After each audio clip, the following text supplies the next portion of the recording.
Alrighty, ladies and gentlemen, good evening. Welcome to episode 123 of Roundabout Sports, presented by Interstate 70 Sports Media, where our passion is our profession. Thank you, everybody, for tuning in this evening. And let me tell you something, or wherever you're tuning in, whenever you're tuning in, right now, Wednesday, March 5th, 2025, it is cold as hell outside and it is windy as hell outside. I'll tell you that right now. I did not have waking up in the morning with snow on the ground on my bingo card today. But nevertheless, that is exactly what happened. Now, I am extremely excited for tonight's show. First off, for all of you that are tuning in, I want to make it known that you can find Roundabout Sports on Spotify, iTunes, iHeartRadio, Amazon Music, Pocket Casts, and anywhere else that you may be streaming your podcasts. You can also find us live every week at 7 o'clock on Interstate 70 Sports Media's Facebook page, on my personal X account at Karp Sports Fan 1, on the Roundabout Sports Facebook page, my personal Facebook page, and of course on the Interstate 70 Sports Media YouTube page. Please subscribe there. We have a lot of great content, of course, from a lot of great shows as well, whether it's from Issues with Wrestling with Christopher Miles and Jared Shannon, to the Blues Fan Forum podcast with Jacob and Dakota, the Other Guys Sports podcast with Nick, and it runs the gamut, folks. But I'm going to spare all of that because it is now time to welcome this evening's guest. It goes without saying, but if you've ever attended a Blues game in your life here in St. Louis, if you've ever attended a Gateway Grizzlies game here in the St. Louis area, you know this voice. He's become a recognizable face in the St. Louis area for over 3 decades now. He is a longtime broadcaster, public address announcer. He's got a big degree in mass communication from SIU and from Lindenwood, and we'll be talking with him about that during the show. And I love this. He has been the PA announcer for the Blues since 1987. That is a hell of an accomplishment right there, and I'm so blessed and grateful to have this gentleman on. Ladies and gentlemen, welcome to Roundabout Sports, the one and only Tom Calhoun. Hi, Jeremy. Well, that was quite the intro. I appreciate it, and thanks for having me on. I look forward to our discussion. The pleasure is all mine, Tom, and it means absolutely so much to me to have you on this week. So the first thing I have to ask you is, right now with the state of the Blues, 29, 27, and 6. They play the Kings tonight, so it remains to be seen depending on when you tune into the episode. But they are still in the thick of the playoff race. What do you make of this late season surge that we've seen before from this team? Well, it's exciting to see the way they've been playing for sure. Lately, they've seemed to have a lot more, as they say in hockey parlance, jump in their step these days. So I don't know where that exactly came from, but it seems like after the Four Nations break, the Blues have had a lot more intensity to their game, I guess you could say. And what I make of it is that probably there's some guys on the team who saw their name in the headlines as trade bait, and they're trying to play their way out of that situation. And there's some guys on the team that like one another, and they're trying to play for one another and actually get into some playoff action. So it seemed like a far-fetched idea not too very long ago, but they're only a couple of points out of a wild card spot right now, and if they beat LA tonight and again on Saturday and maybe sandwich an Anaheim win in the middle of those two games could get pretty interesting. I was going to say, you take a look right now, you're looking at the standings. And as of March 5th, the Blues are the fourth in the wild card standings. The top two teams are the ones that will be the two wild card teams. And right now, that is the Colorado Avalanche with 74 points, and then the Calgary Flames with 67 points. Now, the top two teams behind them are Vancouver Canucks with 65 points, and then you have the Blues with 64. And, it's interesting because looking at them over the past 2 weeks, the Blues have arguably the best last 10 record out of all of them. And I like the point you made about a lot of these guys feeling like trade bait, and we're concerned about that, to where now they are kind of playing with that big motivation to step up their game. Yeah, I think in hockey, and I'm probably not saying anything people don't realize, but there's a lot of emotion, I think, to the sport of hockey amongst the players. If you look at most rosters, especially in the salary cap era, there aren't too many rosters that are marginally better than the other roster. It's just a matter of really whether a particular team brings their game to the rink on a given night. And I think with the emotion that they've been showing under Coach Montgomery here lately, it's been exciting to watch. And I think the emotional part of the Blues game has really stepped up here over the last 3 or 4 weeks. I was about to say, what are your thoughts on just the energy with the team since Monty became the head coach of the Blues? Well, I think, apparently he's really got a knack for connecting with a player. Of course, he was a former player himself, and his communication ability with each player and getting to know what they're good at and what bringing that out in the team game seems to be what he's really good at. And Doug Armstrong obviously knew that was the case because, Monty was only unemployed for like 5 days after he was let go in Boston. Yeah. And as a matter of fact, I remember when that happened, I was at a game not too long after he was let go in Boston, and the Blues didn't have a great night that night. And I turned to one of my colleagues in the suite where I was working, and I said something like, I wonder if Army's on the phone to Montgomery about right now. And it wasn't too long after that they actually hired him. So I kind of had a vision on that one, maybe a little bit. Of course, I wasn't the only one that was thinking that. There was a lot of people thinking the same thing. Yeah, when the time came, it was like, okay, Monty. It was like the stars aligned themselves. Monty was gone. The same time Chief is gone. It's like, okay, you just got to put the pieces of that puzzle together. So I wanted to talk about you now because, I mentioned when I introduced you that you have been the voice of the Blues essentially since 1987.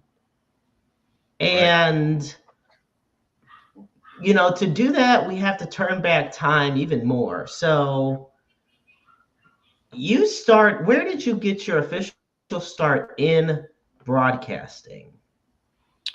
Well, in broadcasting, I started in college, actually, at SIU Edwardsville. We had a college radio station at Edwardsville. They still have it, WSIE-FM.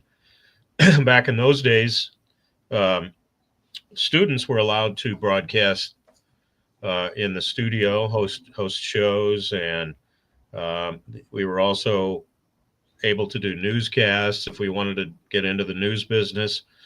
And we also could go out in the field and do sports play-by-play, baseball, basketball, whatever we could get to. And that was my training ground. That was my introduction into the microphone business, I guess, if you want to call it that.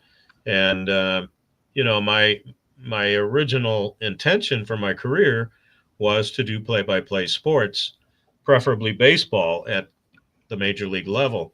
That was my original goal. But you know, a lot of times you go down the path that's presented to you, and I was presented with job opportunities in the St. Louis market to do news and studio shows and other things that some people, I guess, thought I was pretty good at.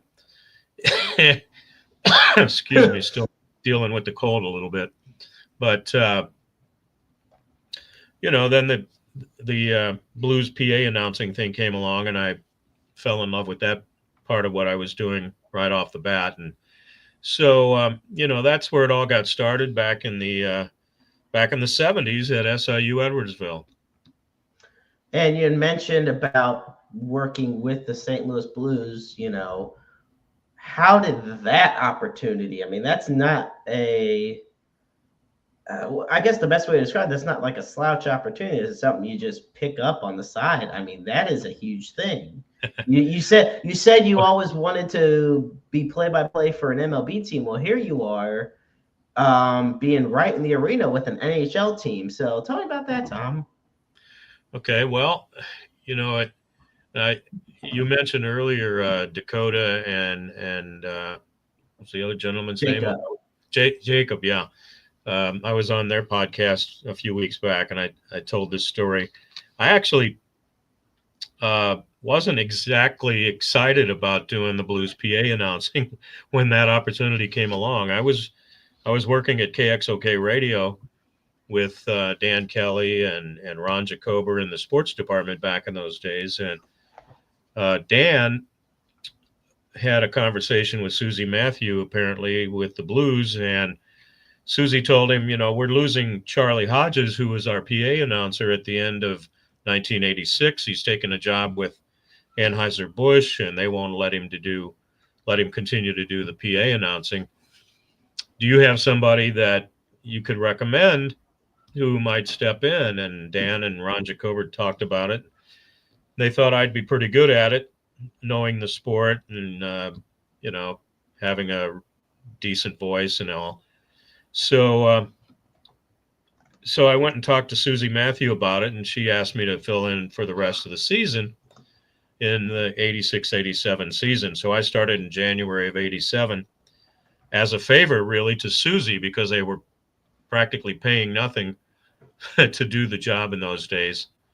And so when I got a little bit deeper into the season, I said, boy, this is, kind of fun, and it's pretty sexy when you make an announcement and 18,000 or so people scream their heads off. It's kind of a neat little job. And Susie asked to see me after one of the games late in the season. She said, "Will you come back again for the 87-88 season?" And I said, "Well, Susie, I'd have to think about that a little bit because, I'm spending a lot of time away from home. I have young sons and missing concerts and ball games and things like that." So she said, "Well, think about it for a couple of days." And I did. And I came back in. I said, "I don't think I can do this, Susie." She says, "Is it the money?"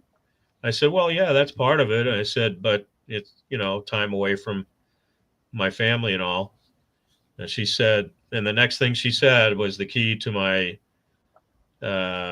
continuing to work for the Blues back then, and of course now. She said, "We will make it worth your time." And they did. Ooh. And I've been back every year since, worked for 5 different ownerships, and I think 13 different coaches have been coaching the Blues during my tenure. My big thing is I haven't missed a game since I started in 1987. The string is like at 1,725 now, I think. So I've been real lucky that I've been healthy that long and been able to show up for all the games from 87 to 2025. Pretty lucky guy. So here is an interesting piece of trivia. I'm going to see if you know this. Okay.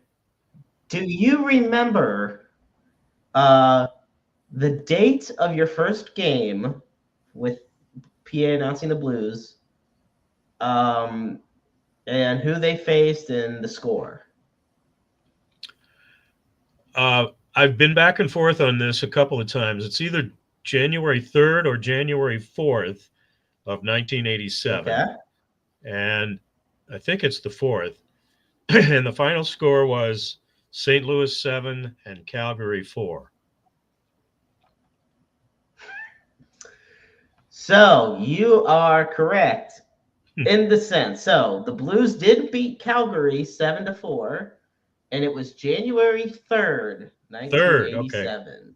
Yeah, I knew it was either the 3rd or the 4th. And so the goal scorers were Mark Hunter, who got 2 of them, Doug Wickenheiser, Yeah. Doug Gilmore, Greg Paslowski, Mark Reeds, and Gino Cavallini. Yeah, those were the And big names meanwhile, at the time. Yeah. and the goalie at the time was Rick Wamsley, who made 34 Rick saves. Walmsley. Yeah. Or Wamsley. Yeah. And the Blues, that was one of just 32 wins that year for them. Yeah. And They were okay. they They made were the an okay playoffs, team. but they lost in the first round. They made the playoffs though that year. Right. And I love this article that from the New York Times that you actually were, or I'm sorry, from the Athletic that was reposted by the New York Times with Jeremy Rutherford. And I love how you said, I recall being pretty nervous, and that was unusual for me because I had been in broadcasting for 16 years. Yeah. But when it came time to start the game, I remember saying to myself, what the hell am I nervous about? Yeah, well, I love that confidence. yeah, there was something in the back of my head at the time, Jeremy, I think, thinking back on it, that I had been speaking on the radio, like I said, like you said, for 16 years or so. It was a different situation where you are talking into a microphone and there's all of the audience that you're speaking to is right there in the same building with you. The broadcasting puts you in a different state of mind. You're talking into a microphone in a studio. You're performing a script in most cases, or a talk show, whatever it might be, but you don't see those people. So it's a whole different dynamic when it comes to your own emotions. I was nervous a little bit, I think, at first because there were all these people. And if you say something wrong or make a mistake and screw something up, there's 18,000 people there who might get a chuckle out of it. So it was a little different situation than broadcasting on the radio. But I got over that pretty quickly. It was once I realized what button to push to turn on the microphone and what I was supposed to say, I was pretty confident I could say it fairly well. I got to see if this will work. I think it will, but I got a neat throwback photo of you in the glory moments of doing public address announcing for the Blues. Oh boy, yeah. from the 80s, Yeah. doing what you do best. And I have to ask, what is it like doing the same job that you love for essentially over 35 years? Well, it's a blessing, really, when you think about it, that I've been able to do it that long, and that people still appreciate the work that I do. I don't really consider it much like a job, because I enjoy it so much. you show up and you just look forward to the next game and whatever other, challenges might be put in front of you. The hardest things I have to do are the moments of silence, the ceremonies that we have before special games, things like that. The goals and the penalties, that's pretty much automatic. I'm used to doing those. But when there's something unusual that pops up, it's a little bit of a challenge, and so I look forward to that and get a little excited when those things come along. But getting back to your original question, again, I just look at it as an opportunity that I took at the right time, and it came along at the right time, and I've enjoyed it for all these years, and hopefully there's a few more years left in me. There's another picture I want to showcase, and I want to see if you can kind of tell us a little bit about this. Okay. And this, I believe, took place about that's 2025, so about 18 years ago. Can you tell us what's going on here? Yeah, that's my wife holding the jersey, Dallas Drake on the left, of course me in the middle, and John Davidson, who was president of the team at that time. And they're presenting me with a jersey commemorating my 20 years with the team. And um, there was also a plaque that was presented to me that was signed by all the Hall of Famers at that point. And Oh, wow. it was a great moment for me on the ice before the game. And Kelly Chase did a nice little intro for me, and something I'll always remember. Great.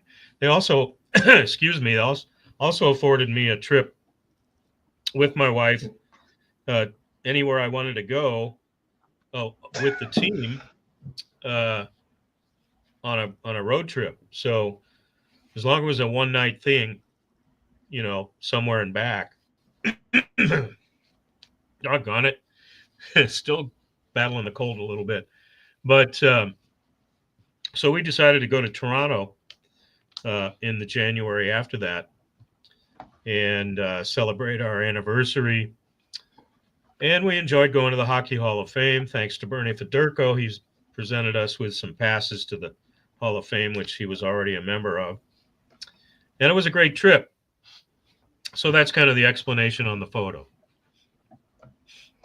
It's funny. And one thing I love about doing this, and for those that tune into our audio visual version of the show, like on YouTube and Facebook, and actually can see these pictures, and that's why I highly recommend it. I think another one, and when I've had Jeremy Boyer on in the past, I showed him a picture similar to this, except this one was him. This one's going to be of you. Oh, yeah. I think Jeremy actually took that photo.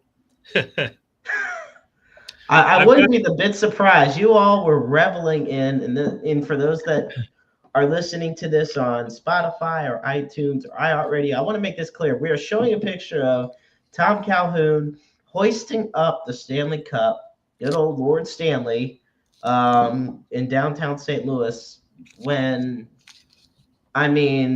gosh, what, 1 million people probably showed up, if not I think more? I've seen different estimates. Most said there was somewhere around 500,000 people there. So it was a great thing. Got to introduce the players on the stage as they finished the parade.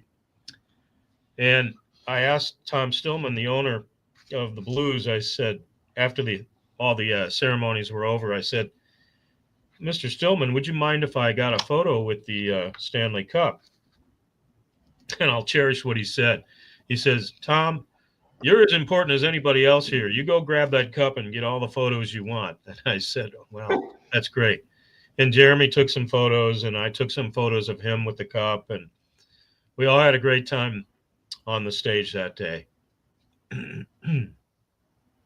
What did it truly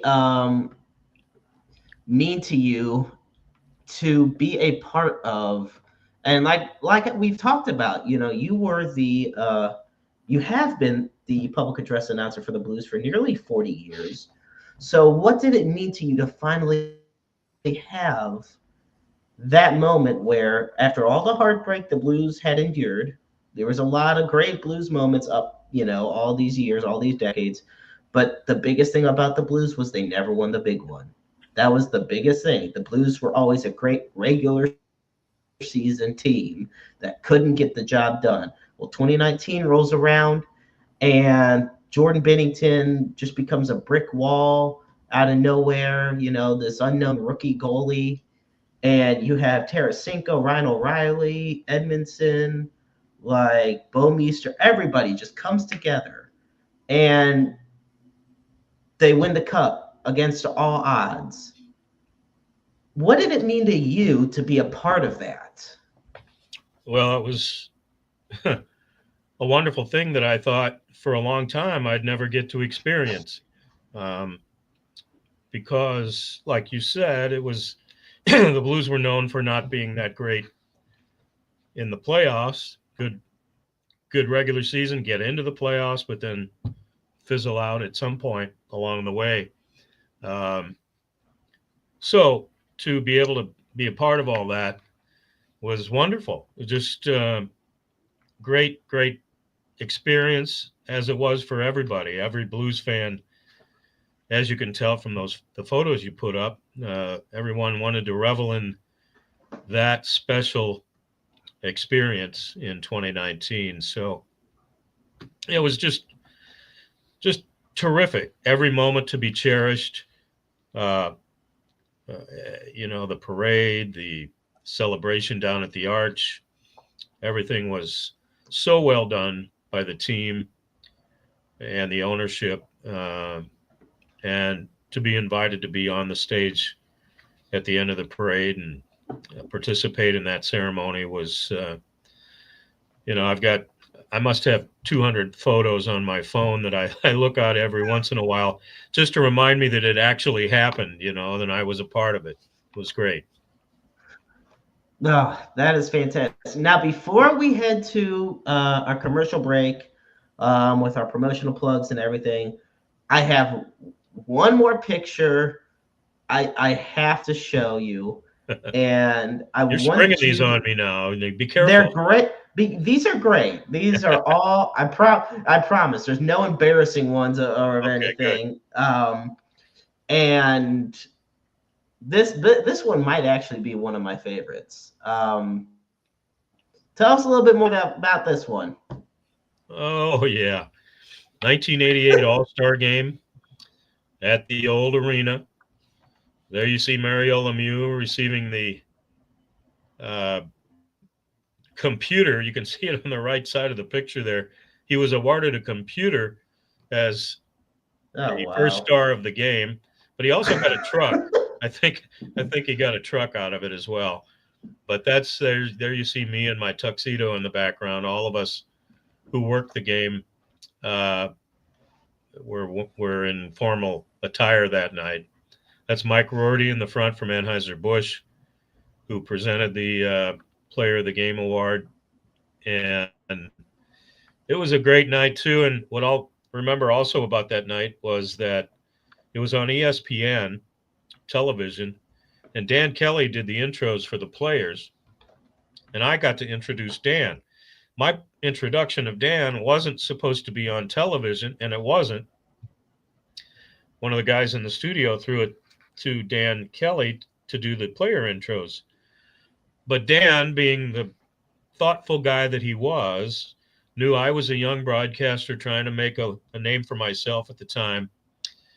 And the first thing he said after he was introed was, "Thank you, everybody, and thank you, Tom Calhoun."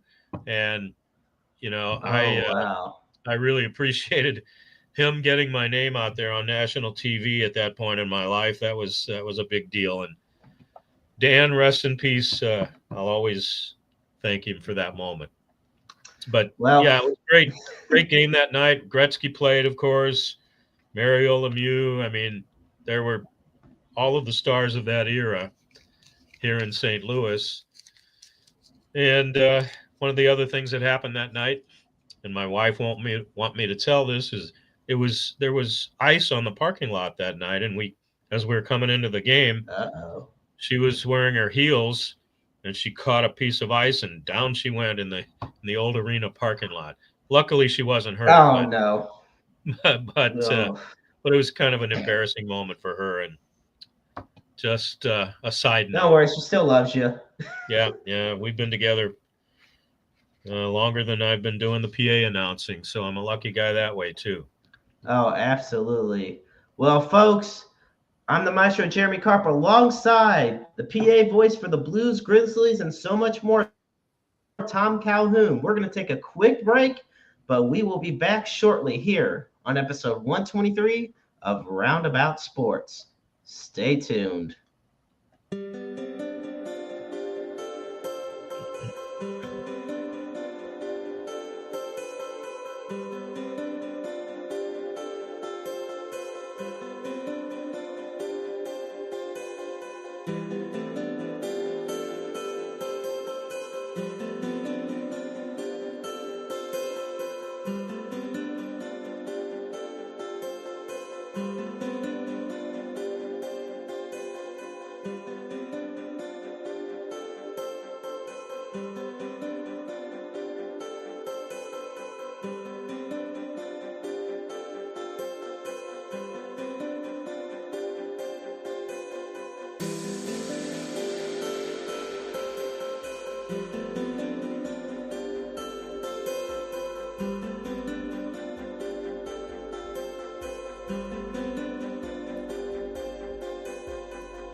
All right, ladies and gentlemen, welcome back to episode 123 of Roundabout Sports, presented by Interstate 70 Sports Media, where our passion is our profession.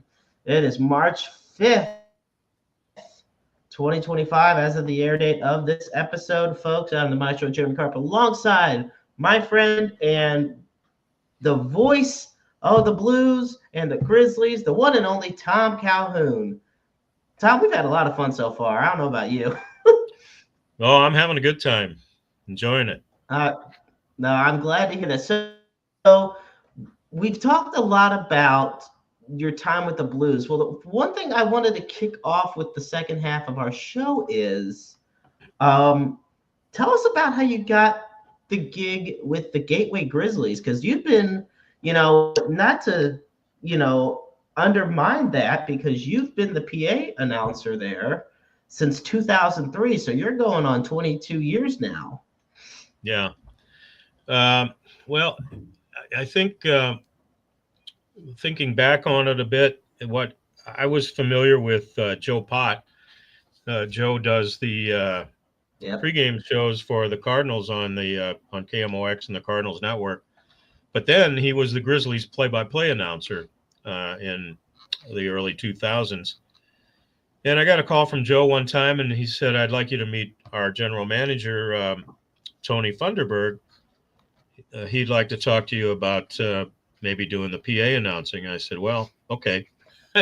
And I went to meet with Tony, and he said, "We want to upgrade our PA announcing. We want to have the best PA announcer we can have, and would you consider doing the PA for the Grizzlies?" I said, "Well, Tony, I'm not against the idea, but," I said, "I don't think you can be interested in paying me what I make with the Blues, and I can't really charge less than what I make for the Blues to do the PA announcing for the Grizzlies. It wouldn't be fair to the Blues if I did that." He goes, "Well, I kind of understand that." He said, we probably wouldn't be able to pay you that much, but we can come in the ballpark. We can get in the ballpark with it. Can you make that work for yourself and for the Blues?" I said, "Well, I'll talk it over with my advisors with the Blues and my superiors, let them know what the offer is." And so I talked to the Blues, and frankly, they weren't all that excited about me doing minor league baseball in the summertime. But I said, I like I said in the earlier part of your show, I started out wanting to do baseball play by play in my broadcasting career, and I said, I really would like a summer kind of gig to, supplement my income during the summer, and I like the sport of baseball. I wouldn't mind doing the Grizzlies, and we'll see how it goes for a season, and if everybody's okay with it, I'll uh, I'll keep doing it. But so that's how it got started, and another one of those things where I got the ball rolling, and I'm still doing it here 20 some years later. So it's been a lot of fun. It's a whole different dynamic to the sport, minor league baseball. What they let me do is kind of have my own approach to it. It's a more casual approach. With the Blues, everything's pretty well scripted out, and I'm given a set of documents before the game, and I'm told here's what you're going to do and here's when you're going to do it. With the Grizzlies and baseball, it's a more loosey-goosey situation, and I'm able to throw in a funny joke once in a while if something occurs to me to do that. And it's more of a casual approach to PA announcing, and that I enjoy that. It's a lot of fun at the Grizzlies, and they've been great to me as well. So I'm real lucky that Rich Soje, the owner, is a longtime friend, and um, Kurt Ringkamp now, who is the general manager, is doing a great job. And in fact, I don't think I'm breaking any news here, but they're going to do a Tom Calhoun bobblehead night on opening night in May. So Oh, so okay. everybody will want to get a bobblehead and put it somewhere where they don't have to look at it all the time. Oh gosh. But yeah, opening night, and the reason for that is, Jeremy, is I've told the Grizzlies that this is probably going to be my last year full time with the Grizzlies PA announcing. So I may do a game here and there if they want me to after this coming season, but I'm going to step away on a full time basis. So they're doing a few things during the season to kind of thank me, I guess, for the years that I put in. Is that a decision that is it so you can focus more on the Blues? Is it just wanting to lighten the workload? What kind of led to that decision? Well, I mean, congratulations, first of all. Not I don't want to make it seem like it's a bad choice or anything. No, that's yeah. fantastic, but I'm curious. Well, there's two or three things went into it. Yes, I would like to have a little more time during the summer to do some other things. And as a matter of fact, my family, we have a couple of vacations lined up in 26. We're planning to go to Scotland, which my family originates there, and visit, Wow. do a Scotland trip. And that's going to take a pretty good chunk out of my summer. And in 2027, we're going to go to Hawaii. My son got married out there in 2017. And we're going to go recreate his wedding a little bit and celebrate a 10-year anniversary out there in Hawaii. So I knew that these things were planned. And I said to Kurt, I said, this might be a good time to think about bringing somebody else in and breaking somebody in to do this job. So everybody's agreed that that's probably the way it should go. And if they want me to come in and do a game here or there, if it works out, I might be able to do that in the future. But as a full-time thing for the full season, this is going to be my last go round. Well, congratulations on the long career with the Grizzlies, and it's great that they're going to do an opening night, as far as opening day bobblehead That's May giveaway 16th, for by the you. way. Yeah. May 16th at Yep. Grizzlies Ballpark. So Grizzlies Ballpark, I mean, we already know the arena, the Enterprise Center can have about 18 to 20,000 people in it, whereas Grizzlies Ballpark has about 8,000 people in it. Yeah. In your position, do you feel like there's ever a difference when you address the crowd, or is there any energy difference that you feel? Oh yeah, there's a huge difference. There are only a handful of games each Grizzlies season where we have a full ballpark. It's just the nature of the beast. Some nights we have less than 1,000 people in the ballpark, but it's it's still an entertainment venue. It's still a sport, and it still requires me to do my best professional job at the PA announcing, and hopefully I bring that to the table, no matter how many people are in the ballpark.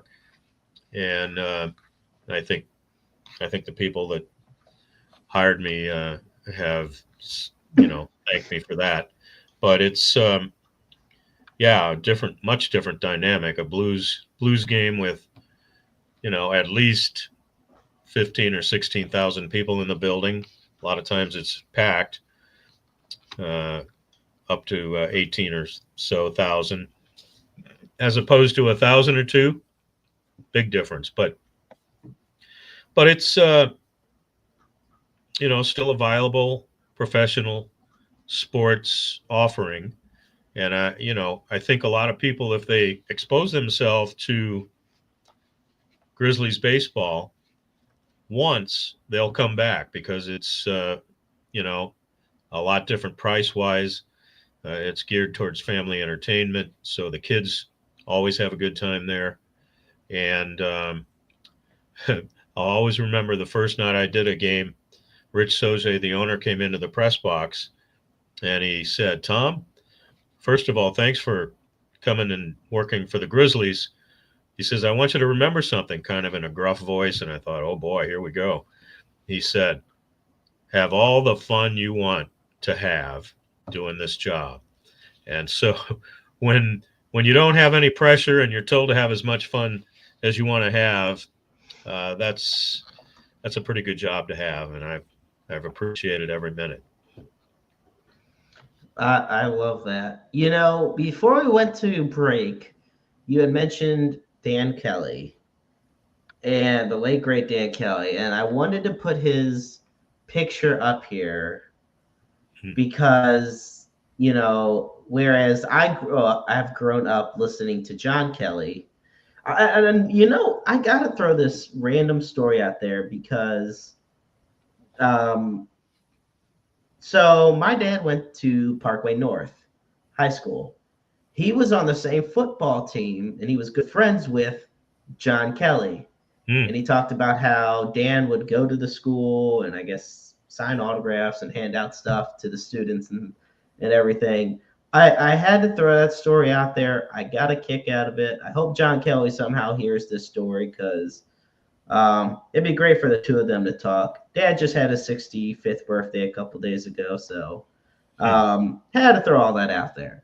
But do you have a notable, and I'm sure there's plenty, but do you have any notable Dan Kelly personal memories that you had with him while you were with the Blues?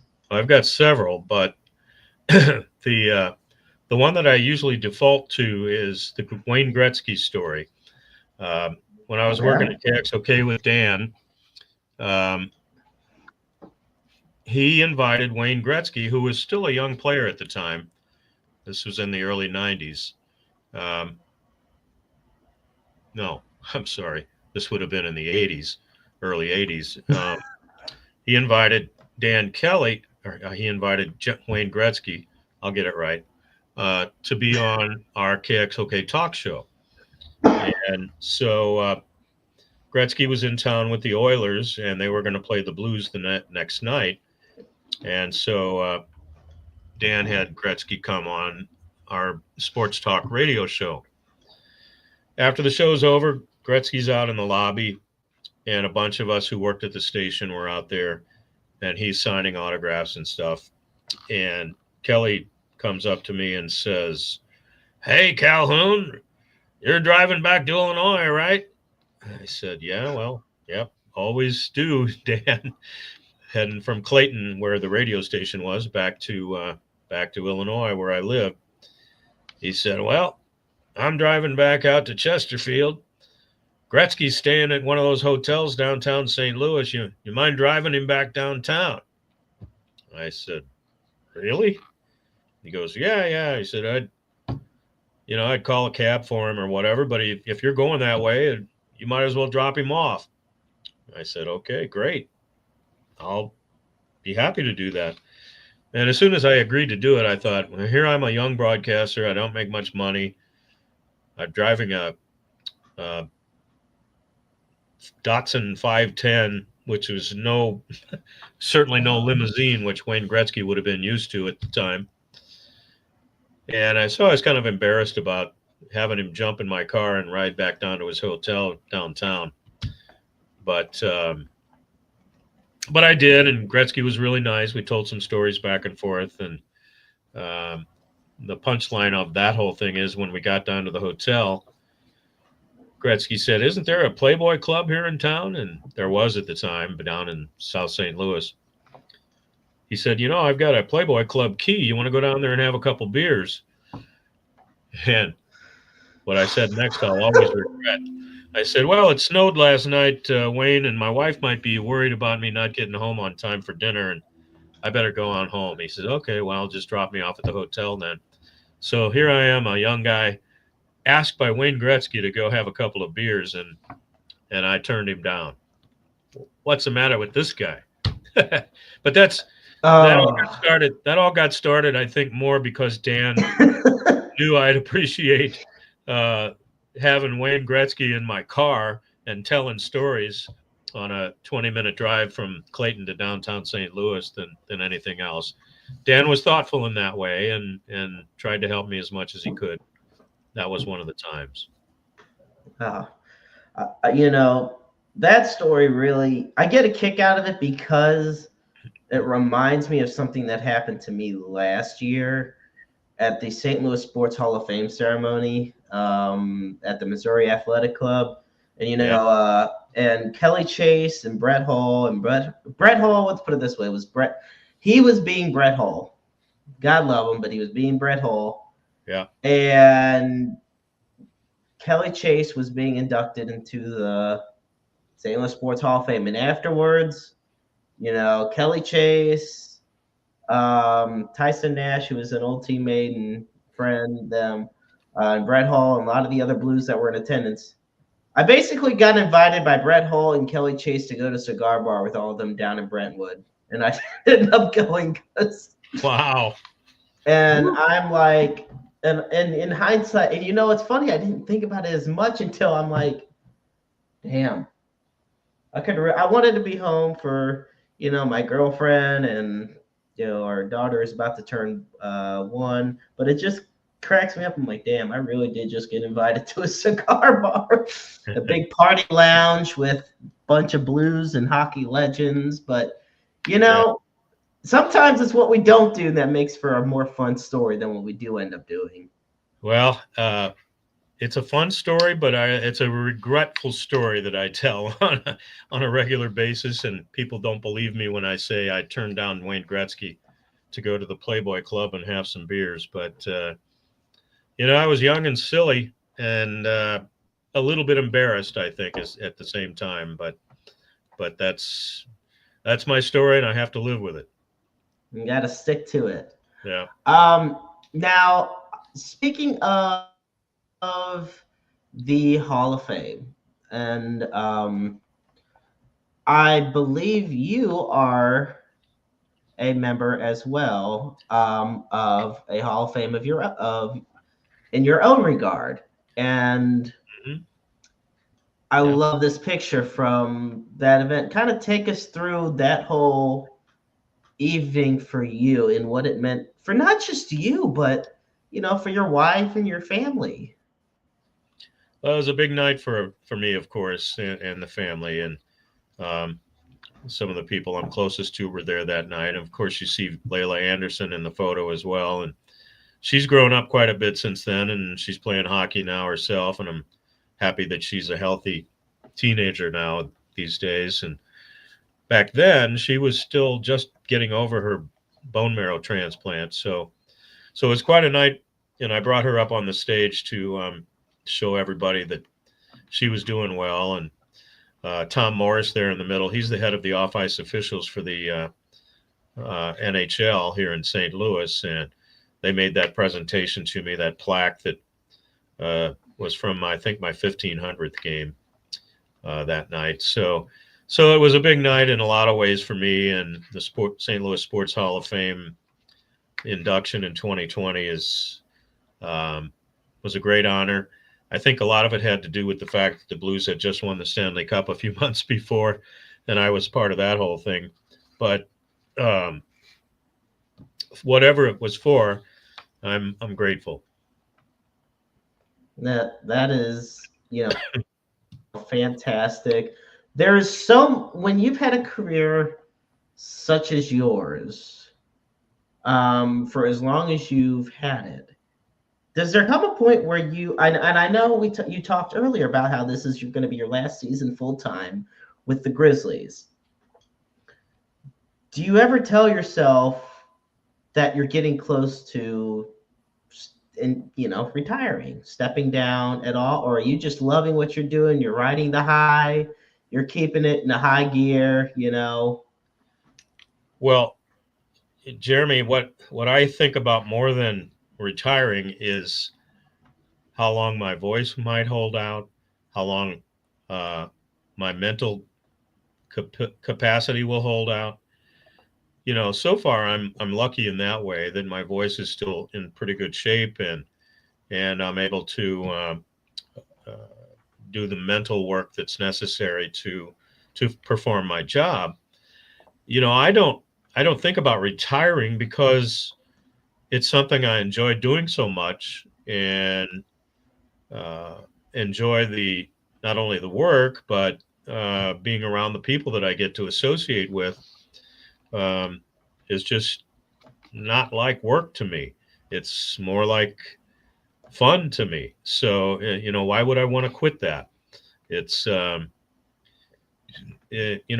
people my age, and I'm not going to give you a number, but I'm pretty old, and people my age, to be able to do what I do and do it fairly professionally, is not that common. So I'm going to do it as long as I can, as long as the Blues want me to do it, and as long as the good Lord allows me to keep showing up. I love it. I just have a couple more things before we wrap it up this evening, and honestly, I could go on forever. I know this has been an esteemed honor for me. So, a lot of the game, and I got to figure out how to word this as best as I can, because I'm not going to say the game is obviously scripted, but when you're going through a game, there is, I guess the way to put it, a sheet that you guys and a lot of other people in the press boxes and everything follow. And it looks something like this. Kind of just, take me through what it's like having this in front of you, day in, day out at the games. Well, as a matter of fact, it looks exactly like that. Because that's exactly the sheet that we work from. It's a show run sheet. I don't know exactly what the term is for it, but it lays out everything minute by minute, element by element, from the beginning of the night when the doors open to the end of the night when the doors close. Everything is planned out. All of the people who are supposed to perform at a particular time are mentioned on the sheet. You'll notice that there's a fold in the middle. I usually fold my sheet in the middle there and tuck the right-hand side of that sheet under, because the only thing that pertains to me is what's on the left-hand side. You'll see where it's highlighted there with my name. I do that to make sure that I don't miss anything along the way. I highlight the elements that I'm supposed to perform on. And yeah, it's a lot more sophisticated now than it was when I first started. When I first started doing the PA for the Blues, I would show up uh, an hour or so before the game. I'd be handed a bunch of 3x5 cards with some copy on them, and I was told, you announce these things wherever it fits into the flow of the game. If there's a timeout, you decide when you're going to announce it. Here are the announcements for between periods. Here are the announcements that you need to fit in during the course of the game.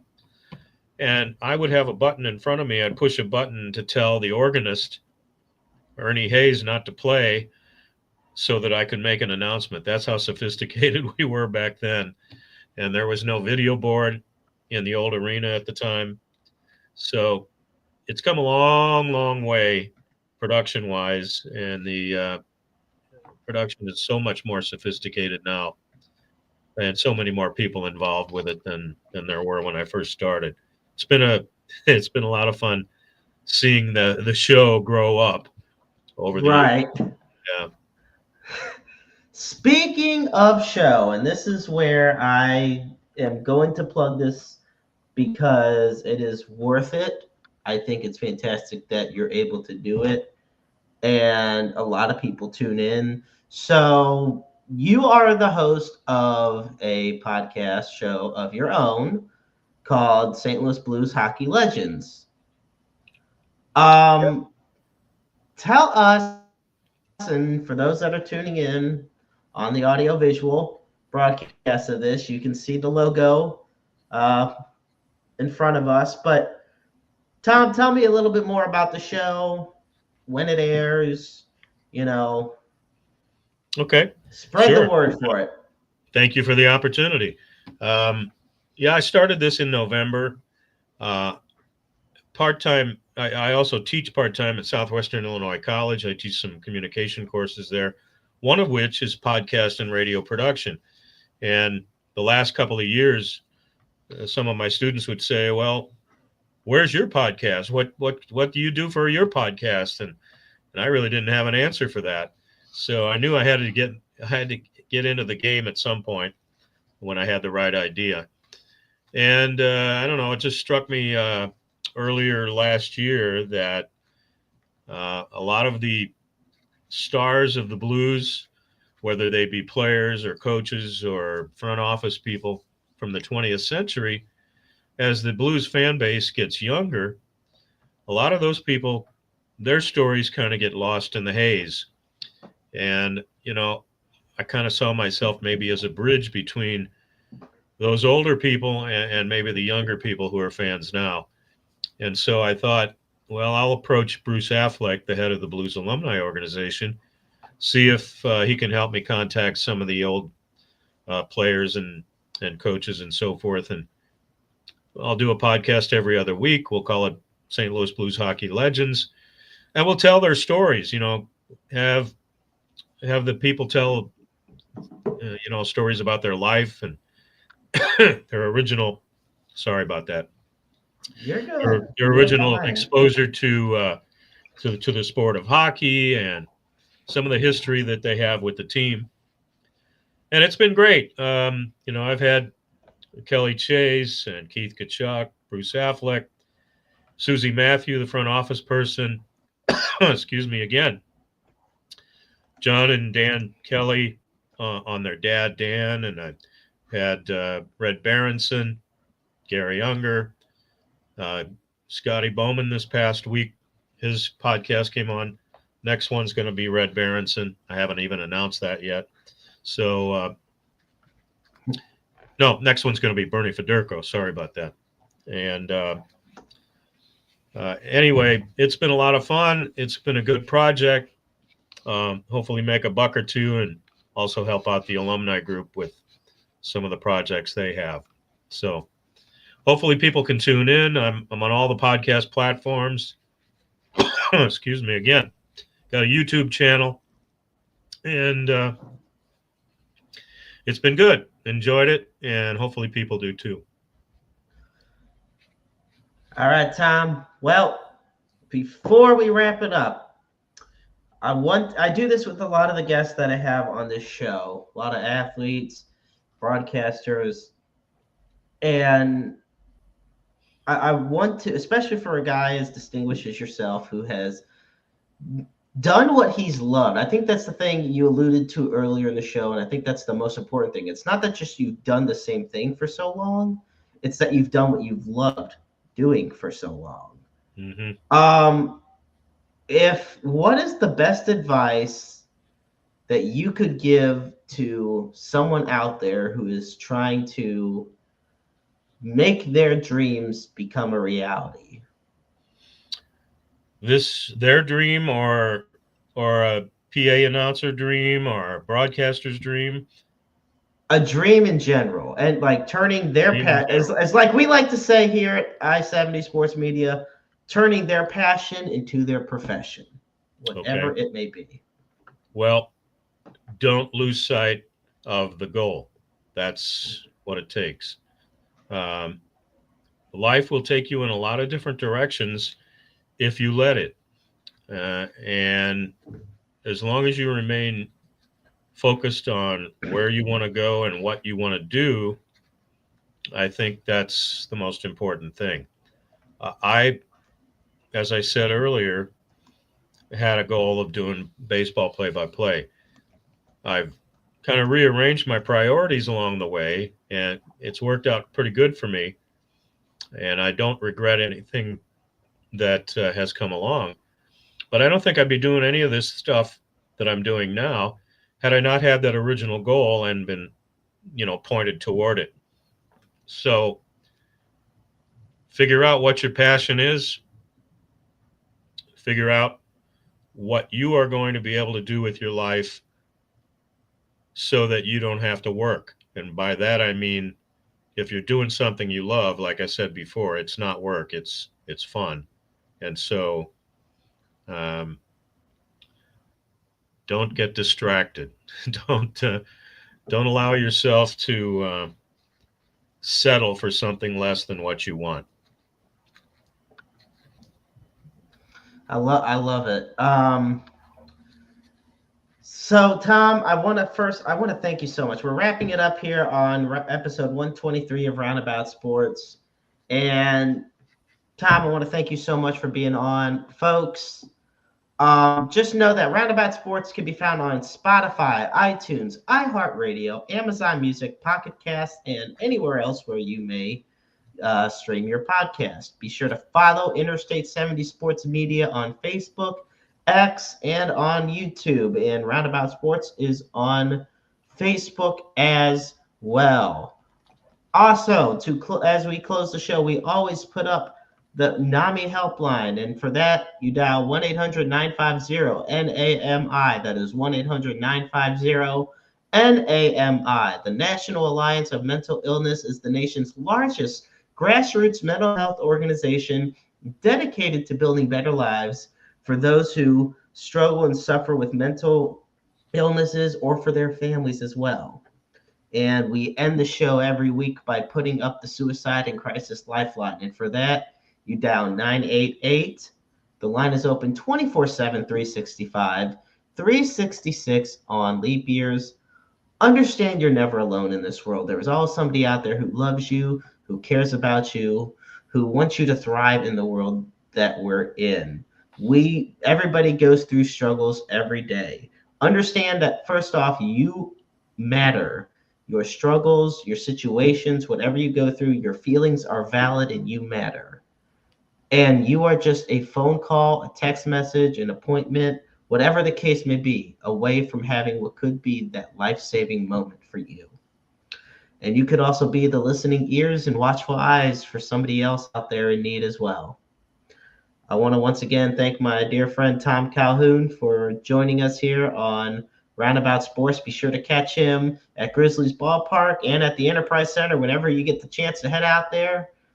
And I'm the Maestro, Jeremy Karp. And until then, life is a book full of empty pages just waiting to be written in. Make your lives worth reading. Good night, everybody, and we'll catch you next week.